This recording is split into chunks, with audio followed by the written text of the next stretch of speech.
You're watching Past the Wire TV.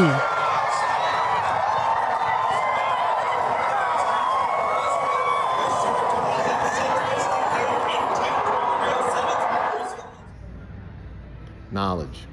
It isn't free. You gotta pay attention. And they're off in the Kentucky Derby. You're watching Past the Wire TV, the biggest races at the best tracks. From the Kentucky Derby to the Breeders' Cup. The best horse racing coverage is right here on Past the Wire TV.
Good afternoon, everybody.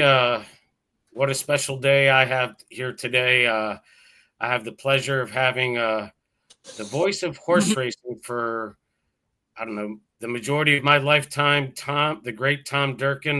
Tom, thank you so much for coming on board and making time for us. Yep, here in Saratoga Springs tonight, so glad to be here. Well, Tom, let's go ahead and start off with, how it all started for you. What drew you to the horses, to the horse track, and how did it all start for you? Well, I grew up in Chicago, and I'd wander out to the track when I was a teenager in Arlington Park, and I was just mesmerized by our announcer, Bill. Just very exciting and fun, and I just thought, that's who I'd like to be someday, and turned out well. Did you have aspirations of announcing at Arlington Park, or and if you did or didn't, how did you get involved? How did you get your start with NYRA?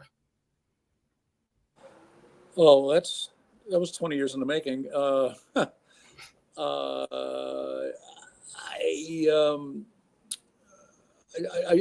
felt George Jeff was going to be there forever. I suppose maybe somewhere in the back of my mind, I thought I'd love to be the announcer at Arlington Park, but that job was certainly taken. So I got a job with the Racing Forum as a call taker. That's the guy that takes down the call from the chart caller. And I started there at Thistledown in Ohio, and then I got transferred to Cahokia Downs in East St. Louis, Illinois. And I thought, the thinking behind it was like, if ever the announcer ever got sick, then I'd be in the press box and I could jump in and save the day, which is, it's not so far-fetched, because that's how Dave Johnson got started, at Cahokia Downs, when the announcer Todd Cree got sick. And, he was in the grandstand and he said, hey, I think I can do this. And that's how Dave Johnson got started. Same place I did, sort of. And then I heard there was a job opening at what was then called Florida Downs, now Tampa Bay Downs, and I sent in a tape, and they were foolish enough to hire me. So you started. That was like your big break at what is now Tampa Bay Downs. Huge, yes, yeah. Yep. Getting your first job is definitely the hardest. And then, there's only probably 35 announcers in America, maybe, I don't know. Maybe a few more, I don't know. But there's 350 million people in America. 1 out of every 10 million people is a racetrack announcer. So the odds aren't real good.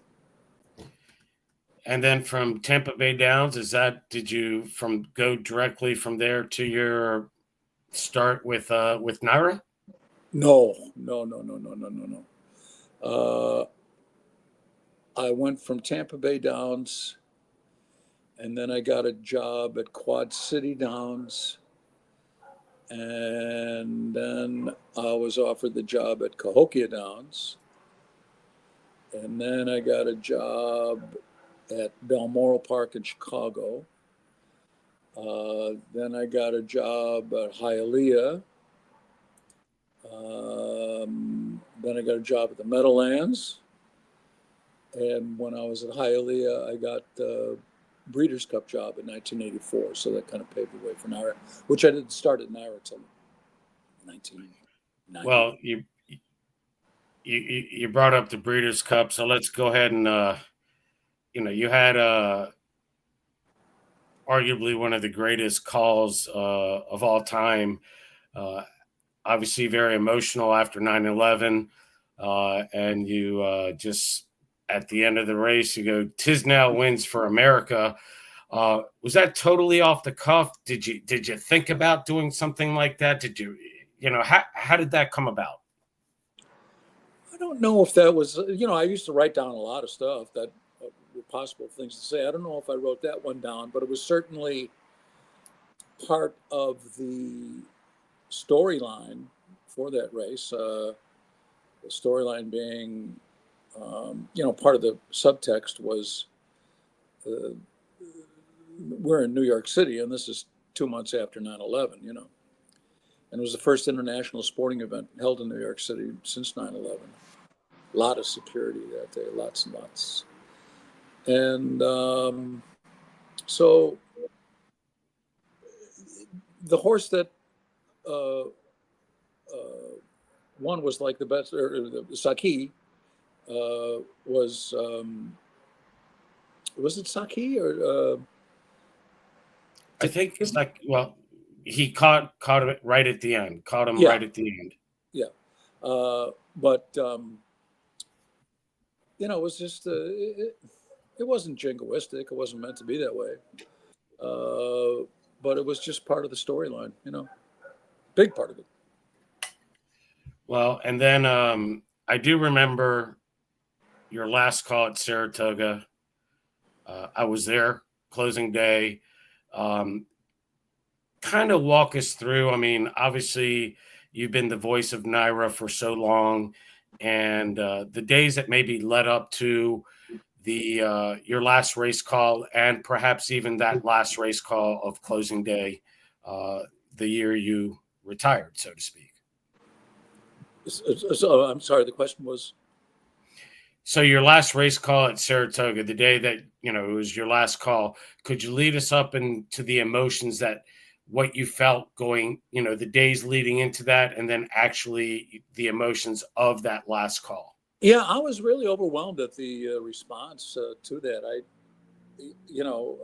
lot of media interviews, all sorts, every day for a month, practically. And just people around town, just well-wishers, and they were emotionally involved with, and which to an extent that I had no idea existed. And so that was the thing that really surprised me the most. And that day, I wanted to stay focused. I didn't want anybody up there with me. And I just wanted to concentrate on calling the races and not get swept away with, my emotional state at that time, which was,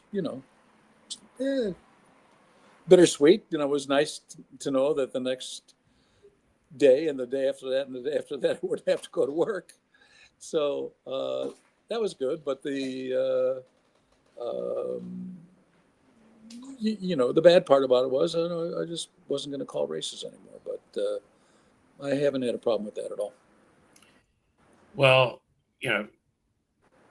interestingly enough, the way I looked at it and many other people is that you retired that day, but you seem busier now that you aren't calling races. You're doing the Hall of Fame tours. You're now teaching, doing a public speaking class. Talk to us a little bit about both of those endeavors that you're doing. Yeah, well, I'm on the board at the museum. I live right down the street. Why not? And National Racing Museum. And so I give tours there during the racing season, 1 or 2 days a week, depends. And then the teaching, I started teaching public speaking at Saratoga Central Catholic High School last September. So I'll be back again. I'm teaching 2 classes this coming September. Just gave their commencement speech last Friday to the graduating students. That was great fun.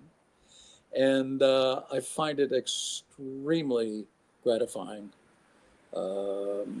because so many people are afraid of public speaking. 60% of Americans have a fear of public speaking. It's the number one phobia. And so when these kids started class, I mean, one of the reasons they took the class, I think, was to just try to get over that. And it takes a little doing. And the kids were great. They really put a lot of effort into it. Great bunch of kids. And the improvement from the beginning in September to June was most gratifying. And they really, really stepped up and did a great job.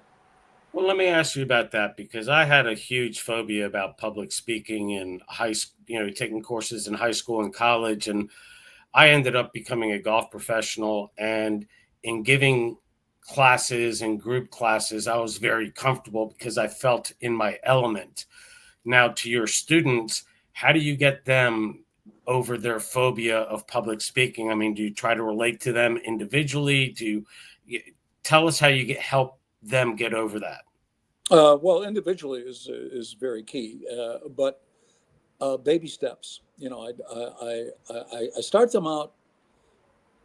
First thing to do is they just get up and talk a little bit about themselves or whatever, and then I didn't want them to have to worry about memorizing anything, so I had them read radio commercials in front of the class. And I did that a couple times, and commercials are a great vehicle to teach public speaking because they're well-written little speeches, and they're only a minute. And so we did that for a couple weeks, and they just, got a comfort level. And then I had different other exercises, what they call the elevator speech, and then exercises about how to describe things, and then a lot of rhetoric. Not a lot, I shouldn't say, but rhetoric is the art. Okay, and then so Tom, we've had two. Okay, so we've had 2 years in a row of the Belmont being run at Saratoga because of the renovation at Belmont Park, and now we're going to have a third year coming up. Your thoughts on the experience of the last 2 years? Good, bad, and different. What are your thoughts of because I personally think that Saratoga has done a phenomenal job hosting the Belmont the last 2 years. Yeah, they have. Last year, Tom, are you there? But last year, yes, I'm here. Hello. Okay, your screen froze on me a little bit. Okay, yeah, yours has been freezing on me as well. So, yeah, I think they really had no choice but to have it here. They really couldn't have it at Aqueduct because Aqueduct's just been overtaken by a casino, and there's just not enough facilities there to do that. So they had a couple logistical problems last year, which they've straightened out this year. It was great, and the town, gets picked up quite a bit, and I think that the hotels last year, they overestimated the demand, and they were wanting way too much money they were asking $1,500 a night, 4-night minimum, and people just were not going to go for that. So this year they got the price point correct, and that was fixed. But Yeah, and Saratoga lives and breathes horse racing. I mean, we're maniacal about it up here. Everywhere you go is all people talk about. So to have the Belmont here, really something special for the town. But Saturday was a big, big day. It made no sense just to have it one day up here, so they had it for 4 days. Uh, Wednesday and Thursday are pretty lightly attended. Sunday's kind of lightly attended, but about 20 times as many people as would show up at Aqueduct on either of those days. So, but I think everybody's pretty happy with the way things turned out. Yeah, the race isn't a mile and a half. That's a problem. So your thoughts on this question I'm about to throw out. It's been run at a mile and a quarter the last 2 years. It's going to be run at a mile and a quarter next year. And I've heard the possibility, because of the new track configuration at Belmont, because they're adding the synthetic, that it may just stay at a mile and a quarter. Do you think that that's a possibility? And if so, would that be a good thing or a bad thing? No, it would be a bad thing. And Belmont's not being reconfigured. The main track is still a mile and a half. They're adding a synthetic track in the very middle of the place. So I do not see that happening in the near future. Who knows? I mean, I don't have a crystal ball, but at this point, NYRA is not interested in changing the format of the Triple Crown other than in its traditional form. They're open to suggestion, but at this point, they are not considering that.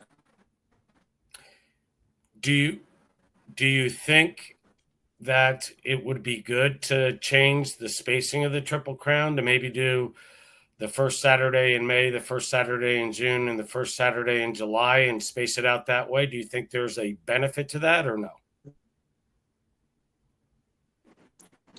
Make it easier. The only people that would really benefit from it, Churchill's not going to benefit anyway. It's going to be first Saturday, and it's not changing here. Pimlico would benefit if they got an extra week. But then you have to back the Belmont up, and if you back the Belmont up, you're going to screw up the races leading up to the Chairs. And it's not that horses can't win the Triple Crown these days. You don't have to go back very far to justify American Pharoah. So it's not like it can't be done to do. If you make it easy, then it's not the same. And I went back and forth on this along many different times. Not that anybody cares what I think about it or whatever. But listening to everything, I come down on the side of tradition. So aside from the Tisnell Breeders' Cup call, can you give us your favorite race call other than that one, if you have one? And then maybe, do you have a race call that you'd like to have a redo on? Well, I caught a lot of really great races with the Breeders' Cup all those years, and you can just go down the list. I mean, my list is probably going to be about the same as yours, or most racing fans, with some of those great races over the years. So Cigar stands out. On and on and on. And so the one to call back, would mind that Birds Derby. I wish I could have that one back again. A lot of extenuating circumstances as to how that happened, but I just got to him too late. It didn't see him coming up, and I wish I got to him 100 yards earlier, but I didn't. I didn't kill myself over that, by the way. I think a lot of people didn't see Mind That Bird coming. No, including 19 other jockeys. Yeah. All right. So last question for you, Tom, and your thoughts about the current state of horse racing, and if there's one or two things you think that the industry could do better, what would those be? Well, you got to come up with a different business plan, and I have no answer for that. I mean, people just trainers. There are certain circuits that are doing very well. Kentucky being the top of the heap, but then you look out in California and you look in Florida, and Oaklawn's doing really good. Keeneland is just doing lights out. Churchill, of course. New York, we're holding our own pretty good because we have such a great fan base here, and we have a good product. So I do not have a magic pill. I wish I had one. No worries. Well, Tom, us at Pass the Wire, we really appreciate you taking time out of your busy schedule, because you seem busier now that you're quote unquote retired with all your other endeavors. And I look forward to seeing you when I get back up to Saratoga. And best of luck to you and everything. And once again, we really appreciate you taking time. All right, Ed. Thanks a lot. Appreciate it. All right. Thank you, Tom. Dynasty in motion, reshaping the sport's greatest tradition, channeling the legends of his line and surpassing them. 4 of the last 6 Derby winners carry his genes. A Golden Son, a Horse of the Year.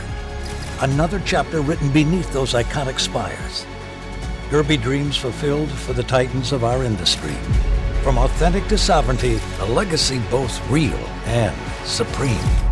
Into mischief. Dan Oman here with some exciting news. DRF Formulator, the gold standard in past performance information, is now free, exclusively on DRF Bets. Join DRF Bets with the promo code WINNING. Get a $250 first deposit match bonus, a $10 free bet, and free Formulator already uploaded to your account. Access Formulator's premium features, including sortable trainer stats, race replays, personalized trip notes, and lots more. Free Formulator, exclusively on DRF Bets.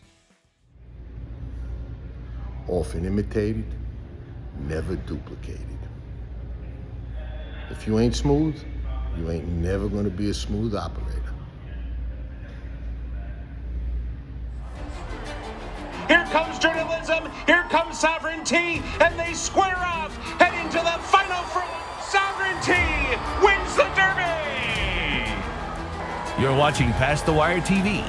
Hit that like button and subscribe to Pass the Wire TV. Nobody does it better.